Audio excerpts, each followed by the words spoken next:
സവാള ഗിരി സവാള ഗിരി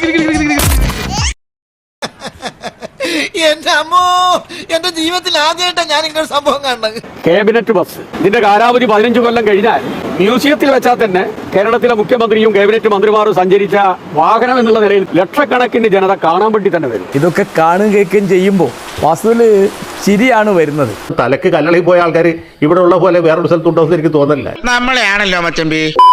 മുഖ്യമന്ത്രിയുടെ ബസ്സിനെ അപമാനിച്ചവർ കേരളത്തോടും മന്ത്രിസഭയോടും മാപ്പ് പറയണോ? മനസ്സിലായി.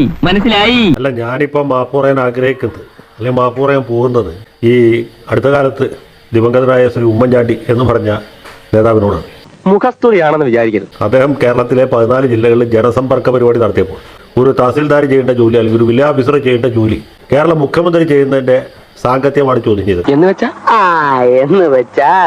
മുഖ്യമന്ത്രിയുടെ ജോലി അതല്ലല്ലോ. മുഖ്യമന്ത്രി സെക്രട്ടേറിയറ്റിൽ ഇരുന്ന് ഫയലുകൾ നോക്കേണ്ട ആളാണ്. ജനങ്ങളുടെ പ്രശ്നങ്ങൾക്ക് അവിടെയാണ് പരിഹാരം ഉണ്ടാക്കുന്നത്, അല്ലാതെ ജില്ലാ ആസ്ഥാനത്തല്ല എന്ന് പറഞ്ഞ ആളാണ്. ഉമ്മൻചാണ്ടി എന്ന് പറഞ്ഞ മനുഷ്യൻ കാലത്ത് 7 മണി മുതൽക്ക് പിറ്റേ ദിവസം പുലർച്ചെ 9 മണി വരെ ഉറങ്ങാതെ മൂത്രമൊഴിക്കാൻ പോലും പോകാതെ ഇരുന്നിരിപ്പിൽ ജനങ്ങളുടെ പരാതികൾ കേൾക്കുകയോ അതിന് അദ്ദേഹത്തെ കൊണ്ട് കഴിയാവുന്ന രീതിയിലുള്ള പരിഹാരം ഉണ്ടാക്കി ഒക്കെയാണ് ചെയ്തുകൊണ്ടിരുന്നത്.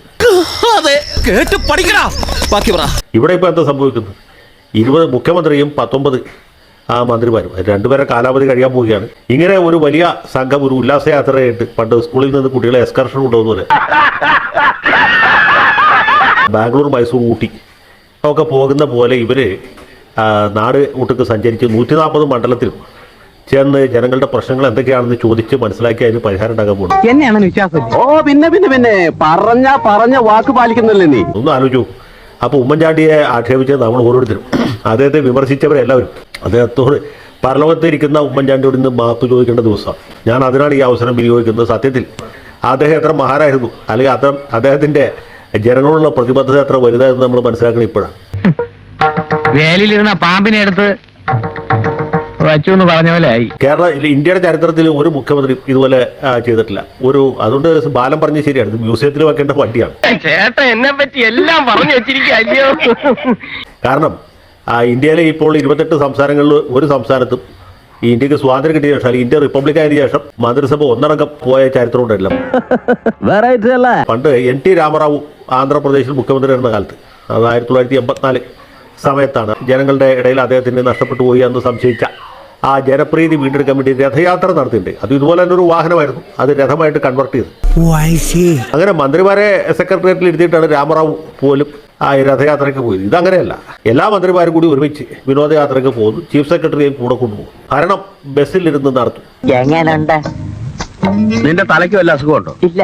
പിന്നെ എന്താ അതിന്റെ അർത്ഥം? അങ്ങനെ ഒരു സംഭവം നമ്മുടെ ഇന്ത്യക്ക് സ്വാതന്ത്ര്യം കിട്ടിയ പിന്നെ ഒരു സംസ്ഥാനത്തും ഉണ്ടായിട്ടില്ല. അത് കേരളത്തിൽ ഇത് ആദ്യമായിട്ടാണ്. അല്പന ഐശ്വര്യം കിട്ടിയാൽ അർദ്ധരാത്രിക്ക് ഉടപിടിക്കുന്നു കേട്ടിട്ടേ. ആർക്കും ലഭിക്കാത്തൊരു അസുലഭമായ ഭാഗ്യമാണ് നമ്മുടെ ഇപ്പോഴത്തെ മന്ത്രിമാർക്ക് ലഭിച്ചത്. മനുഷ്യർക്ക് ഈ ഭാഗ്യം വരുന്നേ അങ്ങനെ. പക്ഷേ അത് നമ്മൾ അവരോട് അസൂയപ്പെട്ടിട്ട് കാര്യമില്ല. കാരണം ഇത് ഈ ചരിത്രത്തിൽ രേഖപ്പെടുത്താൻ പോകുന്ന ഒരു മുഹൂർത്തമാണ്. ഒരു മന്ത്രിസഭ പൂർണ്ണമായിട്ടും ഇങ്ങനെ വിനോദയാത്ര അല്ലെങ്കിൽ ഉല്ലാസയാത്ര, സ്കൂളിൽ നിന്ന് പോകുന്ന എക്സ്കർഷനെ അനുസ്മരിപ്പിക്കുന്ന രീതിയിൽ പോവുക എന്ന് പറഞ്ഞത് ഇതിനു മുമ്പുണ്ടാവാൻ തന്നെ ഇനി ഇതിനേക്കാൾ വലുത് പുറകെ വരും എന്നാണ് എന്റെ പ്രതീക്ഷ. നാട്ടുകാരുടെ ഭാഗ്യദോഷം, അല്ലാതെ എന്ത് പറയാനാ? പക്ഷെ നമ്മുടെ CPM നേതാക്കൾ ഒക്കെ പറയുന്നത്, മന്ത്രിമാരും ഇന്ന് പറഞ്ഞത് ലോകത്തിൽ ആദ്യമായിട്ടാണെന്നാണ്. അതെ, നമുക്ക് ലോകത്തിലേക്ക് പോകണേക്കും പറ്റി ഇന്ത്യയിലെ കഴിഞ്ഞിട്ടുണ്ടല്ലോ ലോകത്തേക്ക് പോകാനായിട്ട്. ലോകത്തും ഉണ്ടാവാൻ സാധ്യതയില്ല. കാരണം തലക്ക് കല്ലളയിൽ പോയ ആൾക്കാർ ഇവിടെ ഉള്ള പോലെ വേറൊരു സ്ഥലത്തുണ്ടോ എന്ന് എനിക്ക് തോന്നുന്നില്ല. Bing bing boo, tum tum sastene se, taar chimuk gayi chhati se. Bing bing boo.